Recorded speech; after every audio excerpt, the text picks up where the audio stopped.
In the game of life and death, there are the amateurs, and then there are the experts. Their speciality is being one step ahead of the opposition.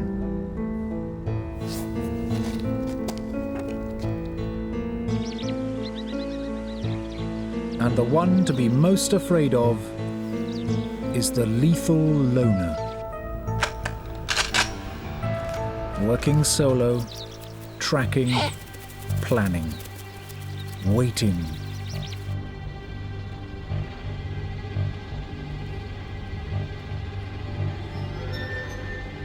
For the perfect moment to strike. This is nature's assassin, and it's made killing into an art form. With the victim selected, it can hit 70 kilometers an hour in just 3 seconds. Once it's locked on, it's a lethal guided missile, able to track a twisting target at phenomenal speed.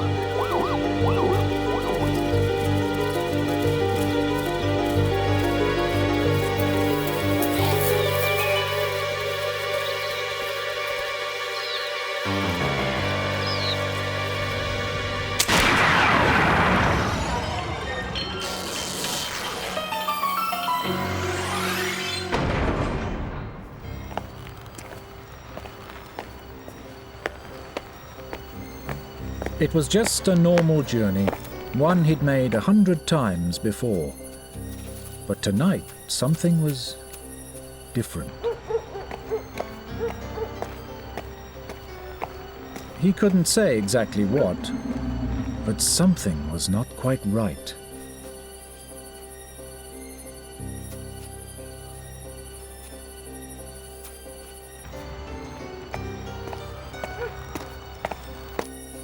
It's a tough life for a spring hare.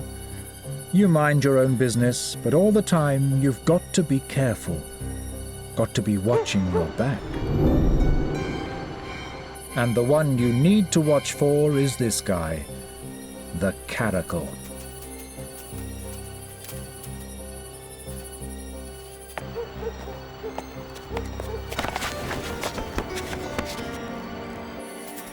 It was a classic ambush. Hit from behind, he never stood a chance.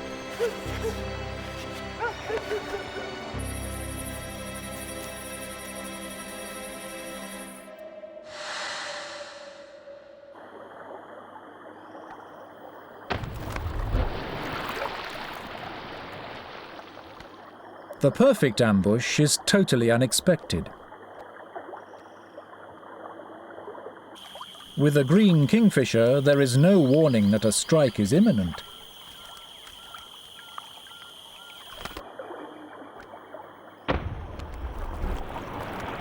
The tetras are on the lookout for danger coming from the water, not for airborne attackers.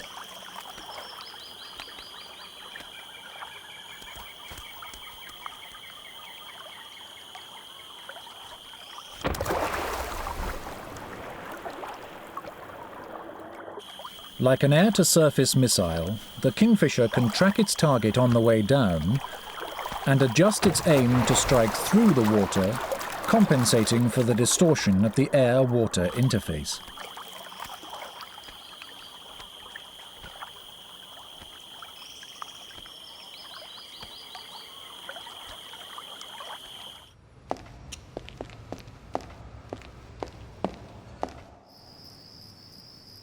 For a lone hunter to succeed in low-light conditions, it needs formidable skills to find and follow prey. The spotted owl can lock on to the slightest movement, accurately judging distances and angles of attack in almost complete darkness. The owl's eyes are so large and complex that they cannot be moved independently. Instead, the bird swivels its whole head to train them onto the target.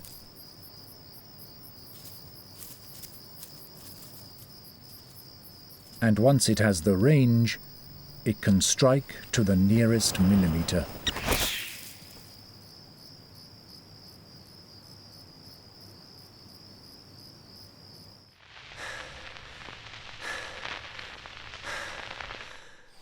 The Grumeti River is a source of life, but also of death.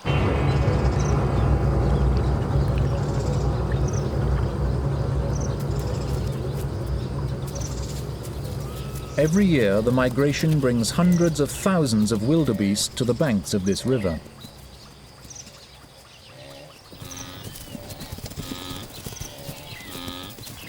But it's a bottleneck and the perfect place for an ambush. To avoid starvation, the wildebeest have to reach the short, sweet grasses on the other side, a fact that the crocodiles have come to depend on.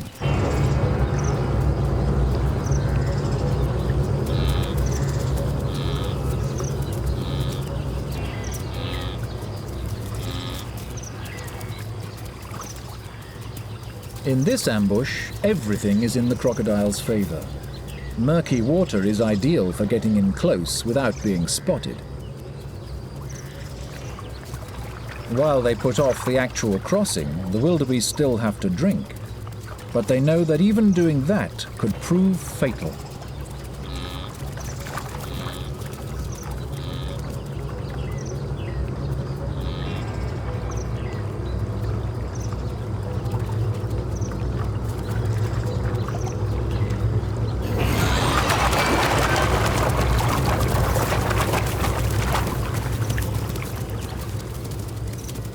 The wildebeest can run, but they will have to come back.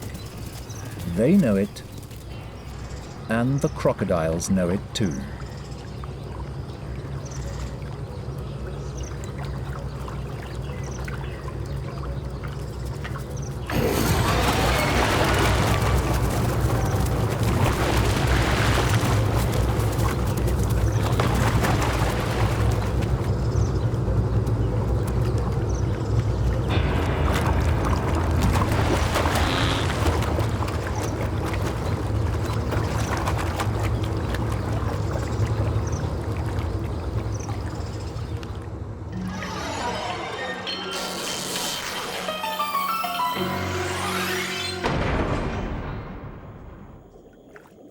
Like the crocodile, this lethal loner is stealthy, but it also uses the weapon of disguise. The leaf fish might not be very good at swimming, but it is very good at being a leaf. And with camouflage as convincing as this, there's no problem about getting in close.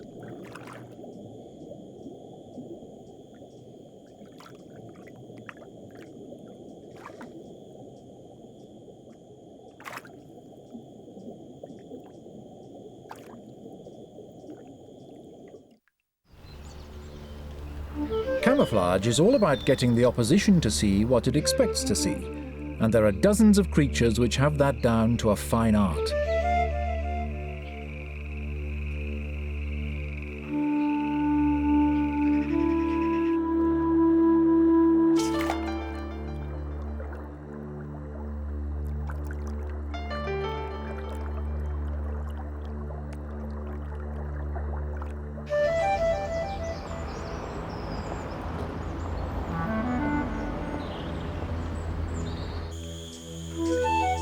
The pippa toad is so well camouflaged that it can hide out in the open, which puts it just where it wants to be. Right next to its prey.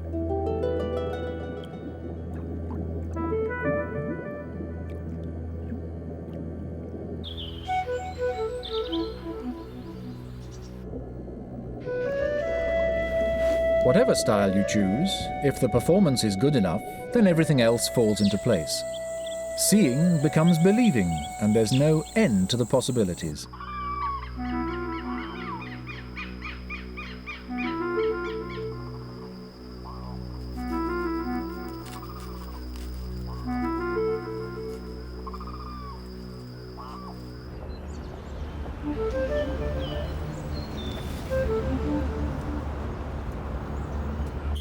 Often, the more there is to look at, the easier it is to hide.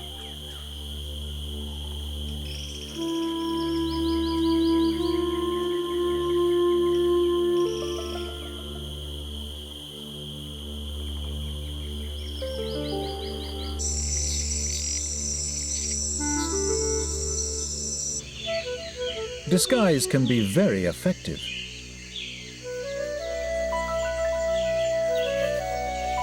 And this potu is going to pretend to be a tree stump for as long as possible. But if the snake really won't fall for it, the potu can always resort to something more basic.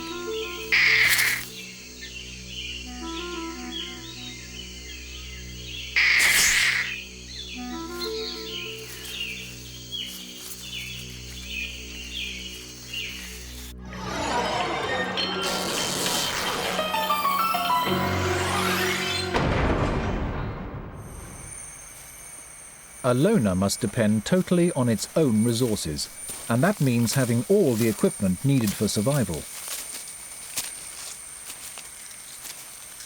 This is the world's largest lizard, twice the weight of a man. The Komodo dragon has the weapons to make a meal out of just about anything.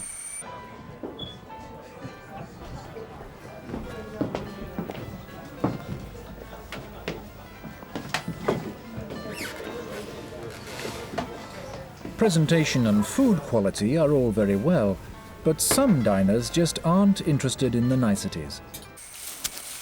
If it's meat, the dragon will devour it. And that includes smaller members of its own species.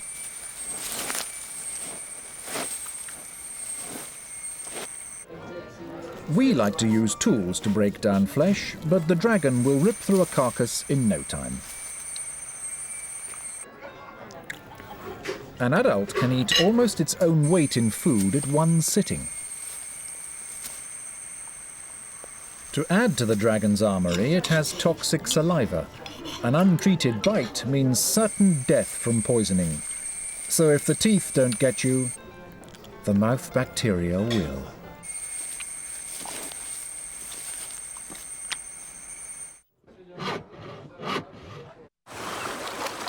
Put teeth, claws and raw power together in a different combination, and you get the North American grizzly bear.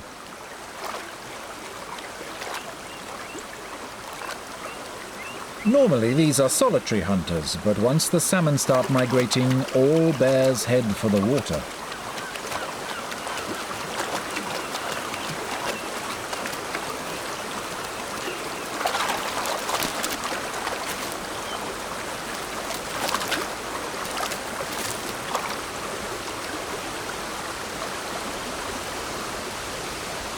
Each year, newcomers must learn the tricks from an expert.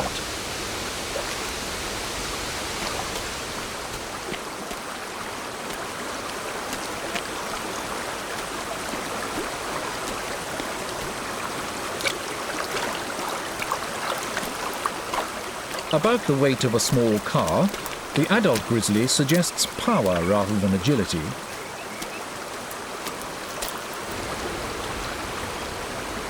But in fact, it has both.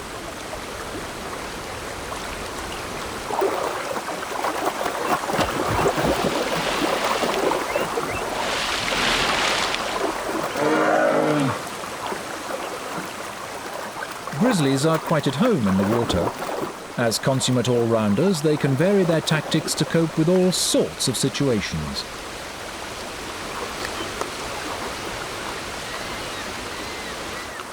The bear's teeth can deal with almost any type of food, and its claws are just as versatile. So every year that makes for a massacre of the salmon and a feast for the bears.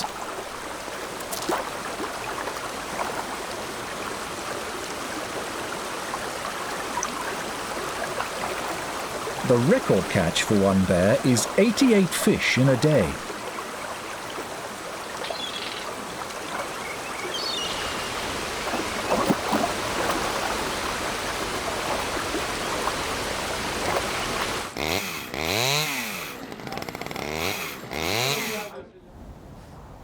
The harsher the environment, the scarcer the prey, like these seals, becomes. So, how to find it? The problem is the same for bear and fox alike.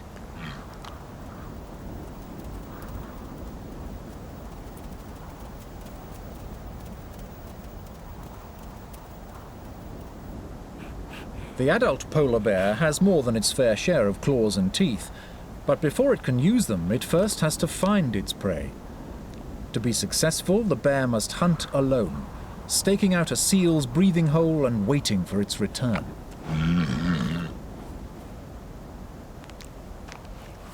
The fox, meanwhile, has struck lucky with a deep frozen carcass. Catching seals is 1% extreme force and 99% patience.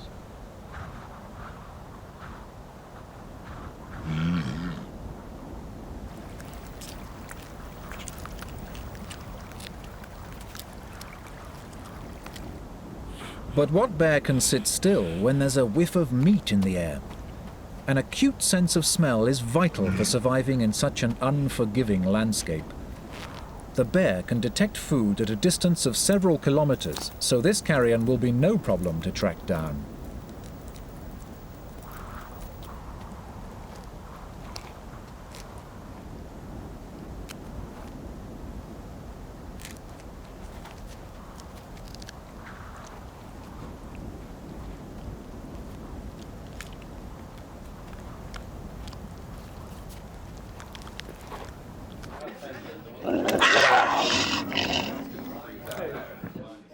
A hunter prepares for takeoff. Carrying sophisticated onboard echolocation equipment, the fishing bat can detect the slightest disturbance at the water's surface.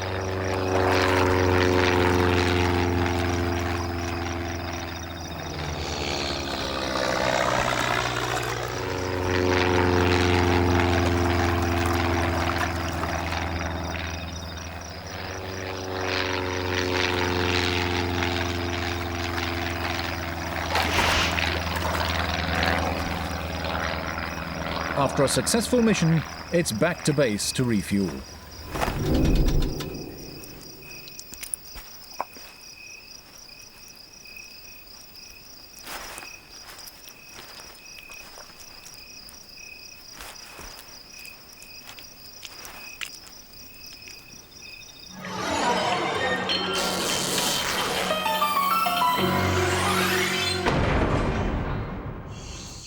Just finding your prey isn't enough.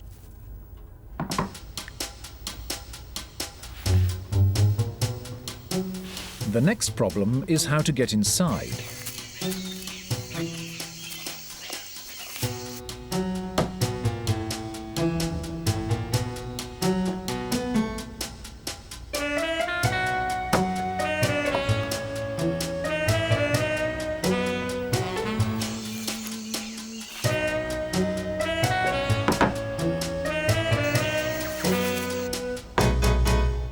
If at first you don't succeed, the obvious thing is just to try harder.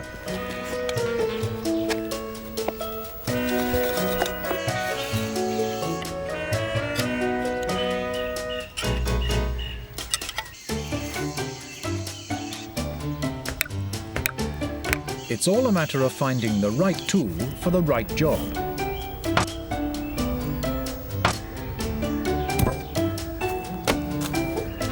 This time, the South American tailor is out of luck.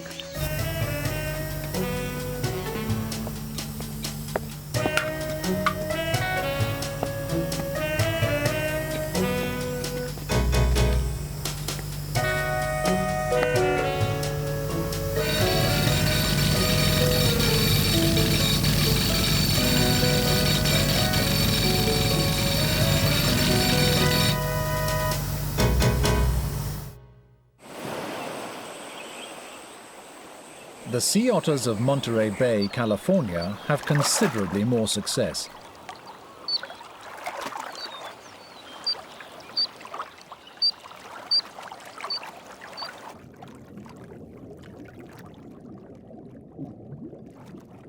One of the favorite animals on their menu is the heavily armored spider crab.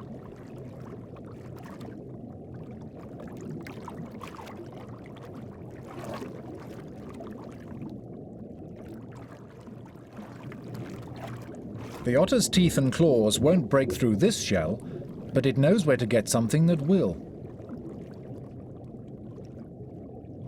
With just enough force, in just the right places, the otter can crack through the armor and get at the gourmet meal inside.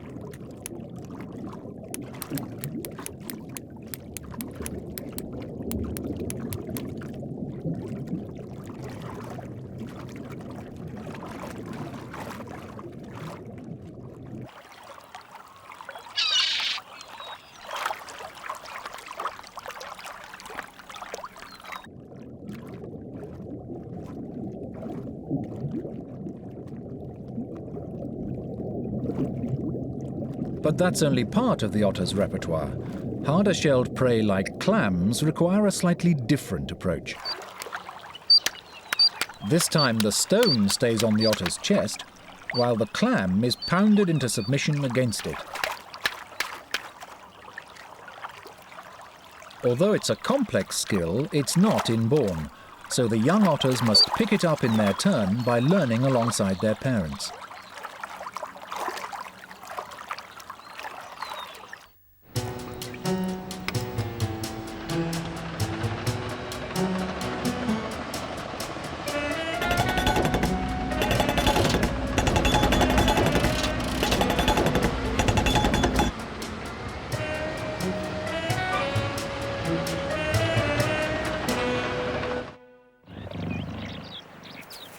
Being the fastest thing on 4 legs is no use when you're up against an ostrich egg. To crack this particular problem, you need to have developed a special technique.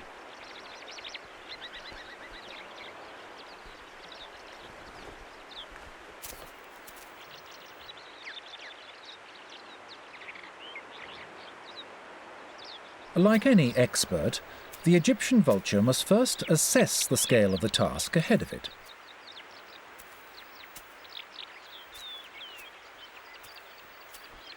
The tawny eagle doesn't have the vulture's advanced skills, but it's happy to watch while the vulture does all the work.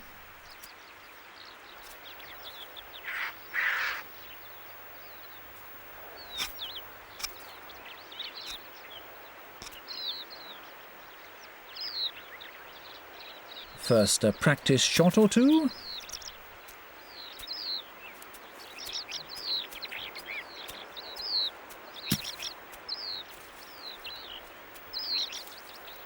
And then it's time for the real thing.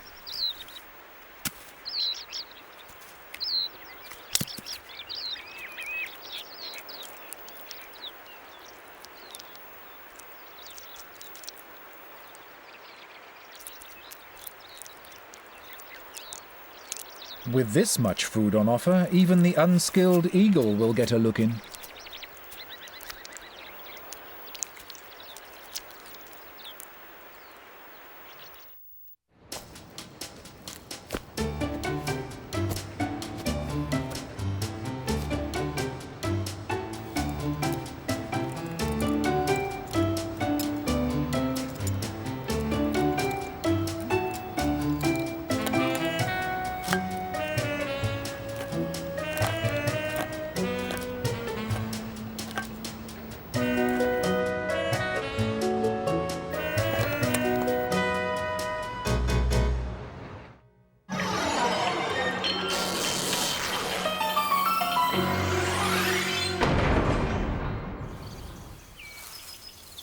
Exit Stone Age techniques. Enter sophisticated chemical weaponry.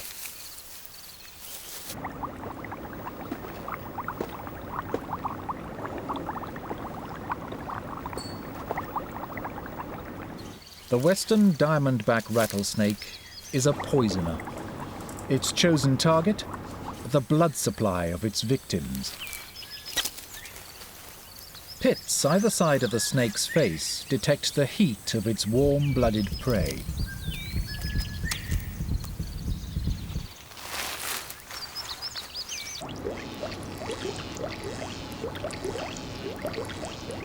A highly refined cocktail fit to make blood boil is squeezed along ducts either side of the snake's head. Once delivered to the razor-sharp fangs, the snake is ready to strike. The rattlesnake can now follow the cottonmouse at its leisure. With the poison coursing through its veins, the victim suffers intense pain, swelling and tissue damage. Death is inevitable.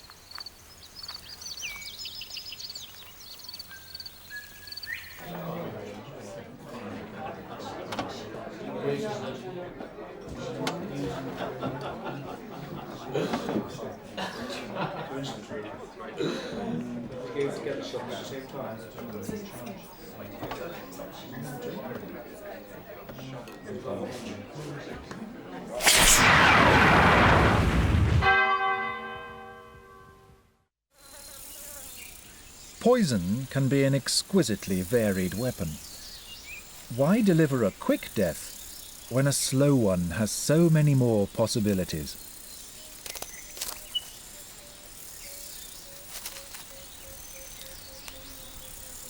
The jewel wasp injects the cockroach with a venom that will immobilize the wing and leg muscles without affecting the heart. It also bites off its antennae, leaving it stunned and blinded. What the jewel wasp has in mind is a burial, but a burial with a difference.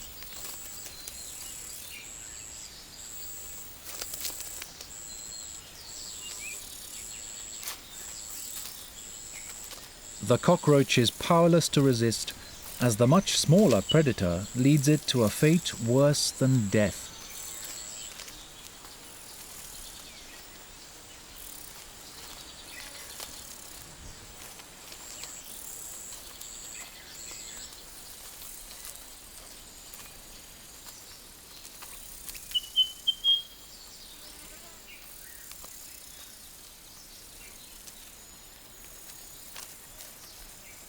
The cockroach will die, but very slowly. The jewel wasp needs a large, fresh source of food for its growing larva.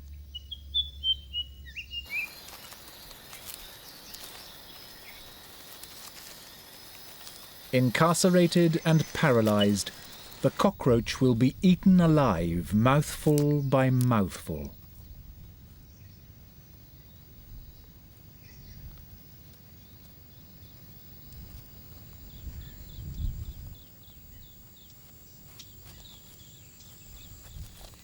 Eventually, the newly formed wasp breaks out of the disemboweled body.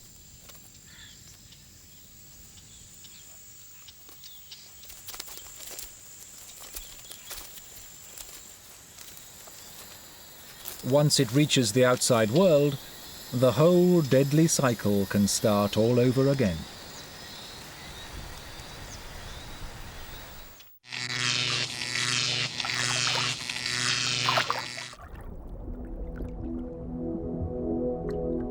They may look like harmless plants, but they're actually poisonous animals.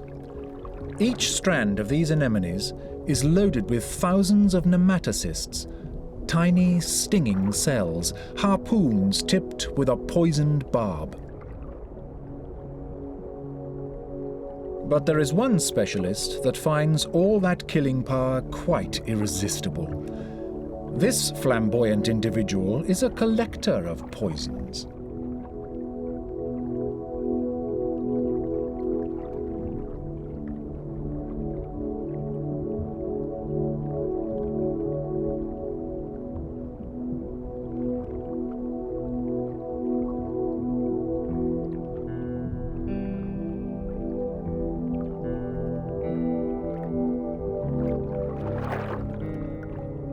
The nudibranch is immune to the anemone's poison, so it can slurp down the whole thing. Most of it is digested, but the stinging cells are left untouched, to become part of the nudibranch's own defences. The bright colour is a warning that this creature, also known as the Spanish dancer, is best given a wide berth.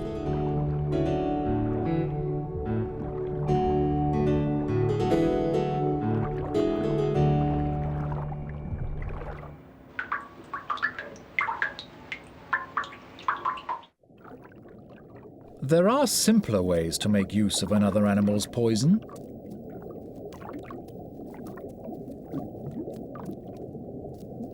The decorator crab likes to travel, but it also likes to fit in.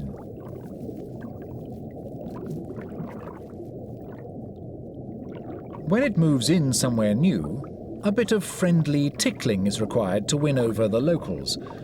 All the crab wants is to borrow them for a while.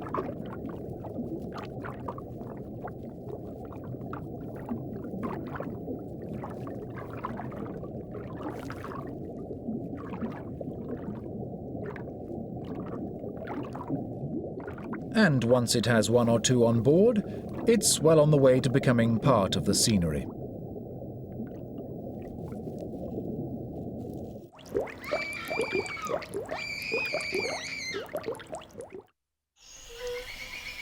At first sight, the fire-bellied toad appears harmless, but looks can be deceptive. And there are always going to be those who are on the lookout for an easy target. Mate, oi. Yeah. Hey, come on.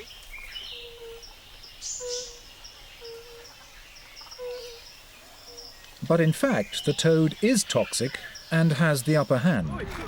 Oh yeah. Yeah.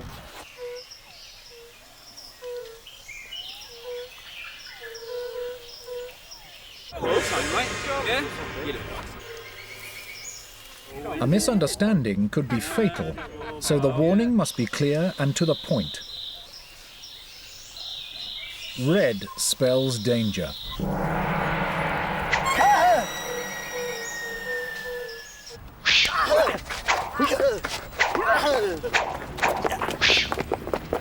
And the display is enough to frighten off would-be attackers.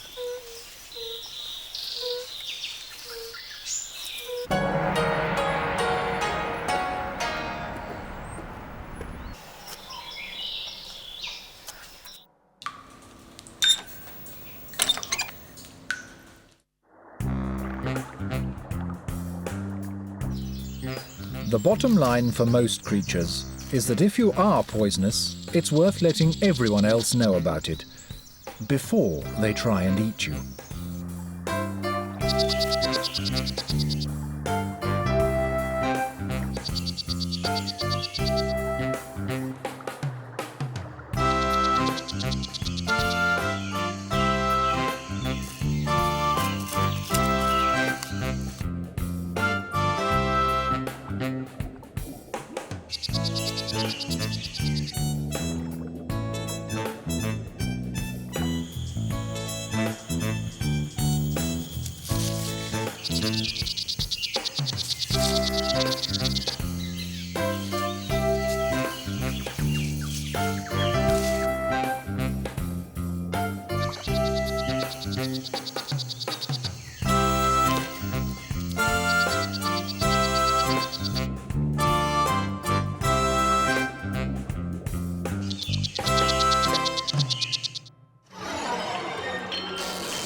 There is a way of bringing even the most venomous animals to a sticky end.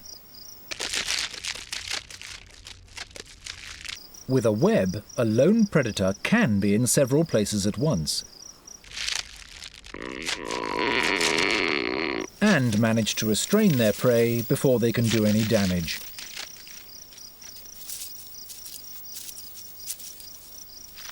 The beauty of letting the glue do the work for you is that the more they struggle, the more they stick.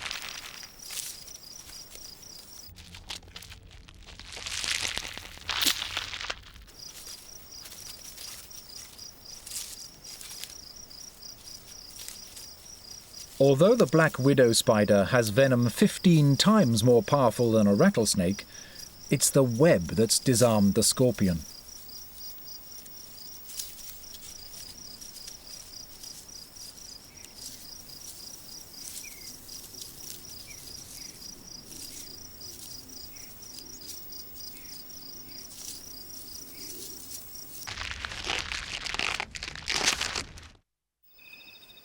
The orb-web spider works with a golden silk, coated with droplets of glue.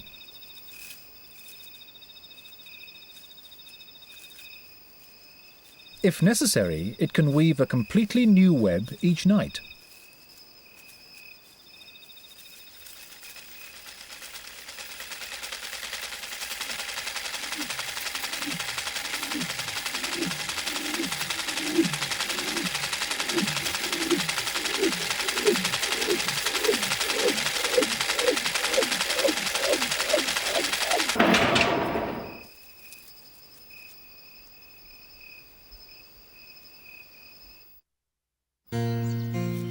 Its silk is deliciously versatile, strong enough to ensnare the victim and yet flexible enough to alert the weaver.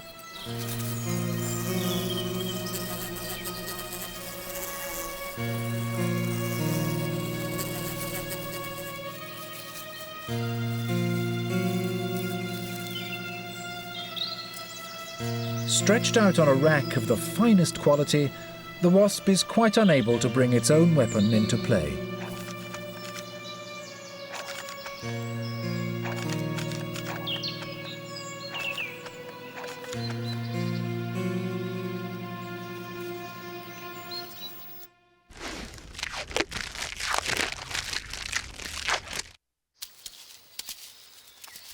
The world of solitary sticky predators also has its mass killers. However unlikely it might seem, the echidna is one of them.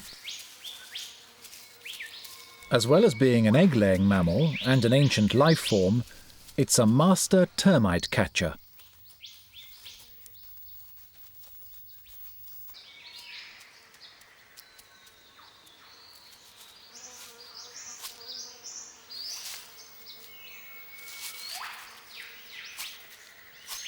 Once it's located a rich enough pocket, it's ready to do some damage.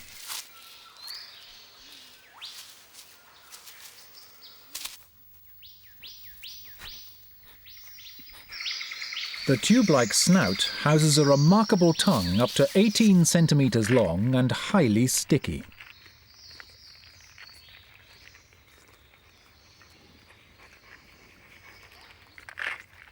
By shooting the tongue in and out past spines on the roof of its mouth, the echidna can get through industrial quantities of termites in just a few minutes.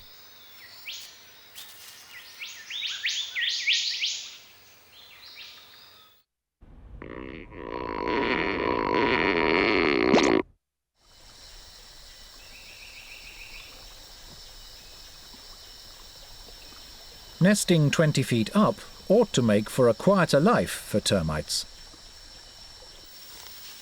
But another specialist has evolved to plague them up here.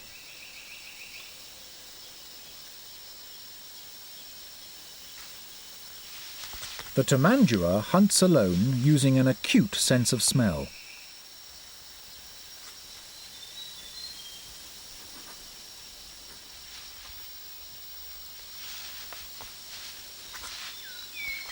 A powerful tail helps it work its way around. Its claws are sharp enough to shred the bark to get at the termites beneath.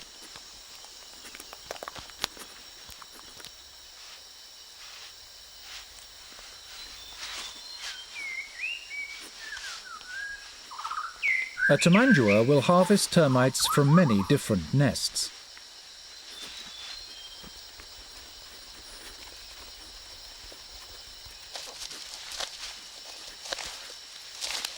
Although its mouth is only the width of a pencil, the tongue is covered in sticky saliva and minute spines, perfect for loading termites fast. An adult tamandua can get through 9,000 termites in a day.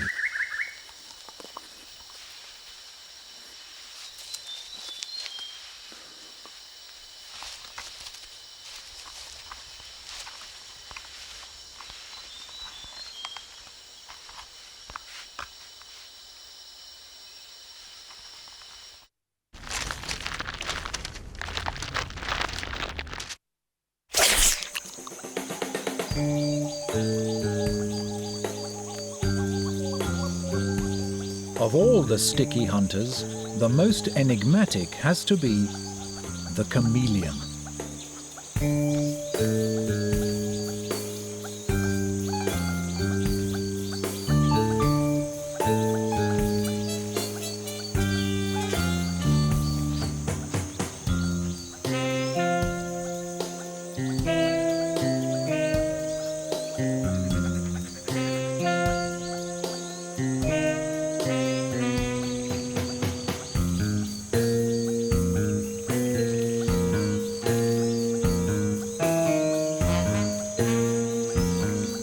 Each eye gets to do its own thing.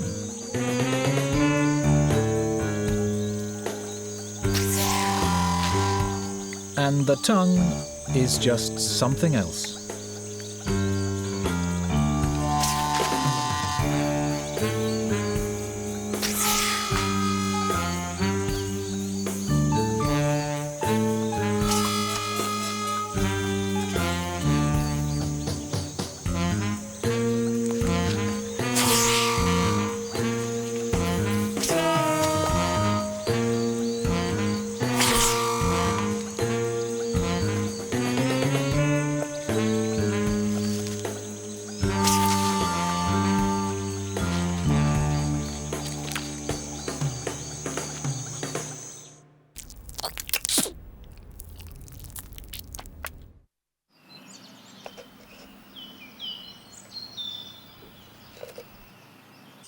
To hit a target with a sticky tongue or a jet of water calls for a sharp shooter.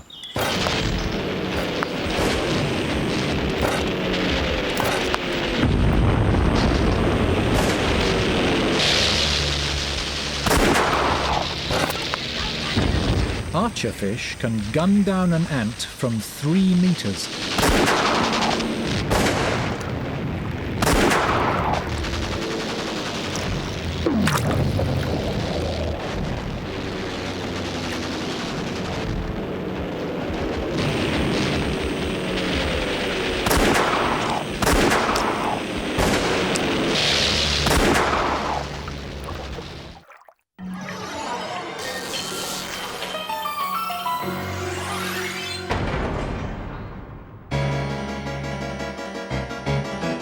It's as well to remember that anything used in attack may also be used in defense.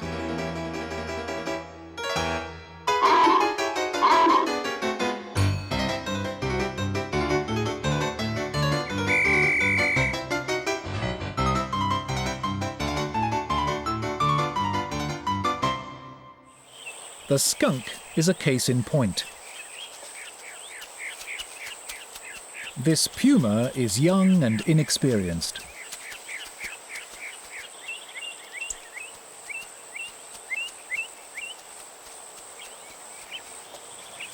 Attacking a skunk is a mistake you make only once. Its spray will turn any predator's stomach, and the smell can linger for up to a year.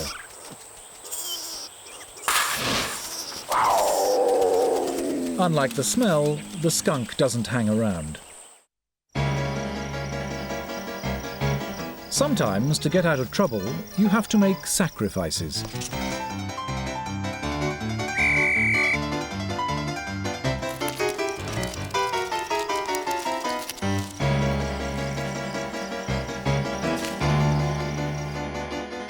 And when you're really up against it, something has to give.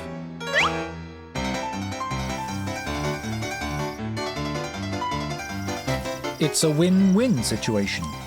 The scorpion gets a meal, and the lizard can always grow a new tail.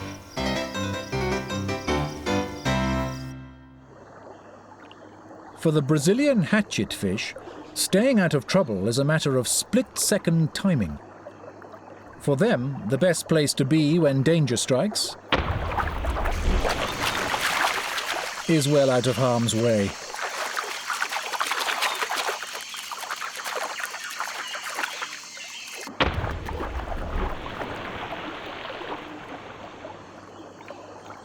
Their technique depends on hugely developed pectoral fins, strong enough to launch them right out of the water. if necessary, time and time again.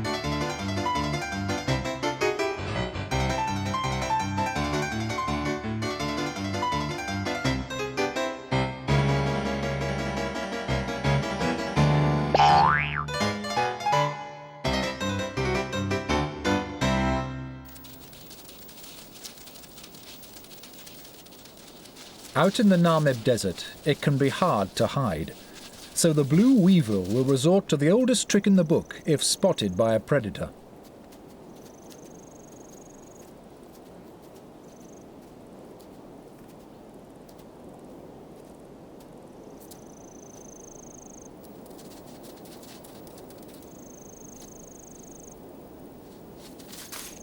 As elegant as it is simple, playing dead is often enough to confuse a hunter's instincts. If it's not moving, then maybe it's not food.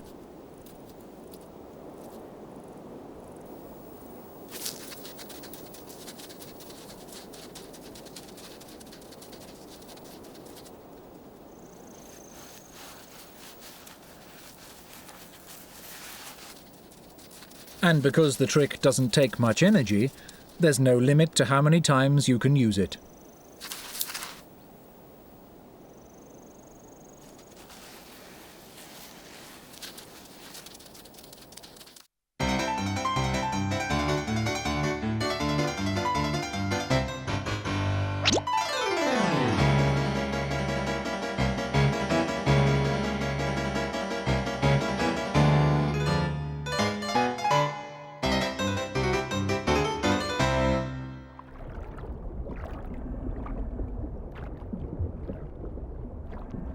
The octopus has its fair share of tricks, and it needs them, alone in a world of lethal assassins.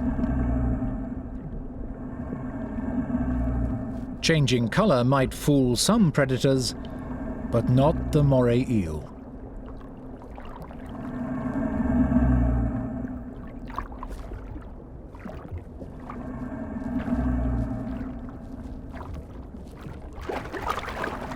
Squirting ink only provides a decoy, so once the eel has locked on, it's useless.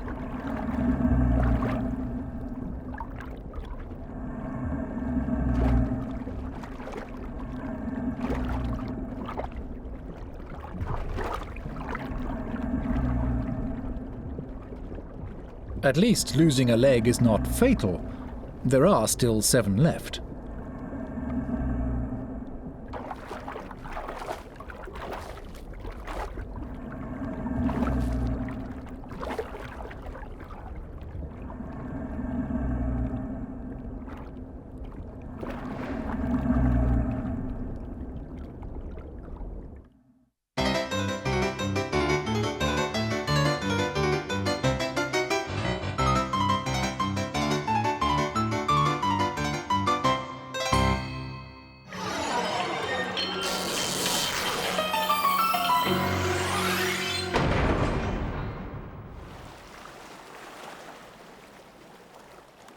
In spite of all the challenges to staying alive as an adult, the young just keep on coming. These black-footed albatross fledglings have survived their first few weeks on land and will soon be taking to the air.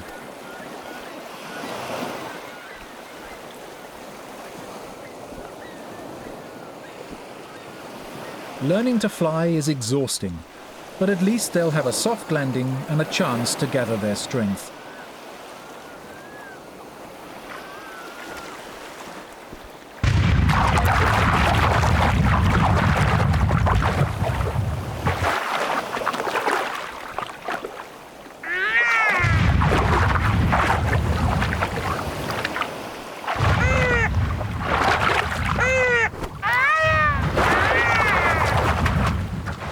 hardest lesson of them all is that wherever you are, there is always a lethal loner waiting for its chance.